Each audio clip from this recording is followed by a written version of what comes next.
Literature review ignore करना। Research की शुरुआत में सबसे बड़ी और सबसे कॉमन मिस्टेक जो स्कॉलर्स करते हैं वह है लिटरेचर रिव्यू को इग्नोर करना। शुरू में स्कॉलर को लगता है कि लिटरेचर रिव्यू सिर्फ एक फॉर्मल सा पार्ट है, कुछ पेपर्स पढ़कर समरी लिख देनी है और काम हो गया। लेकिन असल सच्चाई यह है कि यही हिस्सा पूरी रिसर्च की बैकबोन होता है। फिर भी ज़्यादातर स्कॉलर्स इसे अवॉइड करते रहते हैं क्योंकि उन्हें लगता है कि डायरेक्ट एक्सपेरिमेंटेशन, कोडिंग या मॉडल बनाना ज़्यादा प्रोडक्टिव है। लेकिन बाद में उन्हीं को सबसे बड़ा नुकसान यहीं से झेलना पड़ता है। लिटरेचर रिव्यू इग्नोर करने का पहला कारण होता है बोरिंग लगना। स्कॉलर को लगता है कि पेपर्स डेंस है, लैंग्वेज टफ है, फॉर्मूलाज एंड इक्वेशंस हैवी हैं और हर पेपर के पीछे छिपी लॉजिक को समझना टाइम कंज्यूमिंग है। इसलिए वे सोचना शुरू कर देते हैं, चलो पहले एक्सपेरिमेंट कर लेते हैं, बाद में पढ़ लेंगे। लेकिन रिसर्च में बाद में कभी आता नहीं और इसी चक्कर में स्कॉलर गलत डायरेक्शन में चलना शुरू कर देता है।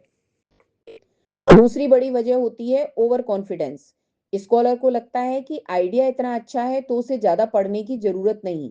लेकिन जब मंथ्स बाद गाइड पूछता है इस कंसेप्ट पे पहले किसने काम किया या इस आइडिया की नॉवेलिटी क्या है, तब स्कॉलर को समझ आता है कि पढ़े बिना कुछ भी जस्टिफाई नहीं किया जा सकता। और ये वही मोमेंट होता है जहां स्कॉलर अचानक पैनिक महसूस करता है कि उसने शायद गलत शुरुआत कर दी। लिटरेचर रिव्यू इग्नोर करने का एक हिडन कारण यह भी है कि स्कॉलर्स को रिलेवेंट पेपर्स ढूंढना ही नहीं आता। गूगल स्कॉलर पर सर्च कैसे ऑप्टिमाइज करना है, कीवर्ड्स कैसे चूज करने हैं, ईयर वाइज फिल्टरिंग कैसे करनी है, ये स्किल्स शुरू में किसी को नहीं आते। और जब सर्च रिजल्ट्स में रैंडम अनरिलेटेड पेपर्स आने लगते हैं, स्कॉलर फ्रस्ट्रेटेड होकर रिव्यू को साइड कर देता है। उसे लगता है कि ये काम उसके बस का नहीं है, जबकि असल समस्या सिर्फ सही अप्रोच ना पता होने की है। ऐसा भी बहुत होता है कि स्कॉलर एक दो पेपर्स पढ़ लेता है और सोचता है कि उसे पूरा फील्ड समझ आ गया।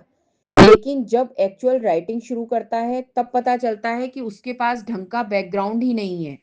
टॉपिक की डेप्थ, गैप की आइडेंटिफिकेशन और एग्जिस्टिंग लिमिटेशंस का नॉलेज बिना लिटरेचर रिव्यू के इम्पॉसिबल है। इसलिए स्कॉलर फिर से शुरू में वापस लौट आता है और इसी में वीक्स या मंथ्स निकल जाते हैं। लिटरेचर रिव्यू इग्नोर करने का सबसे बड़ा नुकसान यह होता है कि रिसर्च गलत डायरेक्शन में चली जाती है। स्कॉलर को लगता है कि वो उसका आइडिया नया है, जबकि वो ऑलरेडी पब्लिश्ड वर्क का रिपीट वर्जन निकल आता है। कभी कभी स्कॉलर मंथ्स तक ऐसे कंसेप्ट पर काम करता है जो पहले ही सॉल्व हो चुका है, और फिर जब गाइड या रिव्यूअर पॉइंट आउट करता है कि इसमें नॉवेलिटी नहीं है, तो स्कॉलर को महसूस होता है कि वो शुरुआत में ही लिटरेचर रिव्यू कर लेता तो आज इतनी मेहनत वेस्ट नहीं होती। इमोशनली भी यह बहुत हैवी इम्पैक्ट डालता है। स्कॉलर को गिल्ट और रिग्रेट दोनों महसूस होते हैं कि उसने टाइम भी खो दिया, कॉन्फिडेंस भी और डायरेक्शन भी। यही वह जगह है जहां स्कॉलर को स्ट्रांगली महसूस होता है कि लिटरेचर रिव्यू एक ऑप्शनल चैप्टर नहीं बल्कि पूरी रिसर्च का सबसे क्रूशियल स्टेप है और इसे अकेले समझना उतना आसान नहीं जितना लगता है। आखिर में स्कॉलर को समझ आता है कि लिटरेचर रिव्यू इग्नोर करना रिसर्च की सबसे बड़ी गलती है और यही वह पॉइंट है जहां उन्हें लगता है काश कोई होता जो शुरुआत में ही सही मेथड बता देता, सही पेपर शॉर्ट लिस्ट कर देता और डायरेक्शन फिक्स कर देता। क्योंकि लिटरेचर रिव्यू सिर्फ पढ़ने का काम नहीं, एक प्रॉपर स्किल है जिसे सीखने में स्ट्रॉन्ग गाइडेंस की जरूरत होती है।